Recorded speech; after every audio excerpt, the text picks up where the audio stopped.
With thunder showers still expected in parts of Namibia, the City of Windhoek has raised concern on the spread of waterborne diseases such as hepatitis E and cholera during the rainy season.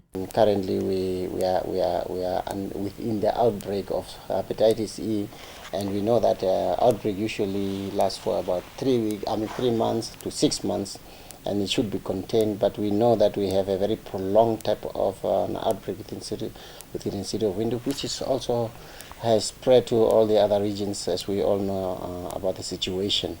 So, but we still remain the center of the epicenter for this particular outbreak, and as we know that the strain that we are actually dealing with is also waterborne. And when we are talking of floods and flood preparedness, we are already thinking about the floods that might, as we know that the virus is actually a fecal oral, meaning that feces to the mouth of the infected individual. And within these environments, or within this setup of the what do you call the informal settlement, we know that they have very limited ablution facilities, and as such, we are trying to see to that whenever the floods occur, then we will know that obviously we experience a lot of open defecation within the rivers and so on. And at times we also experience what we call the overflows of drains because of blockages and so on. So what we are trying to contain is that whenever the outbreak has actually taken place, would make sure that people are aware of the risks that are involved within this water.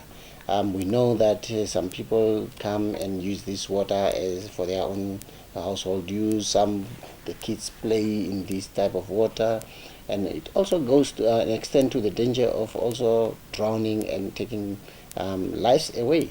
So it is very imperative as a city to respond from the health fraternity, from health section, to be able to make sure that whatever we can contain or whatever we're busy trying to contain is not sprawled out of the situation just because we are experiencing this type of floods. Paulus Ngolombe, the Emergency and Disaster Risk Management Section Head, shared safety precautions when it comes to floods and residents. Through the Division of Emergency and Disaster Risk Management has been carrying out exercise. It was called Community Risk Assessment.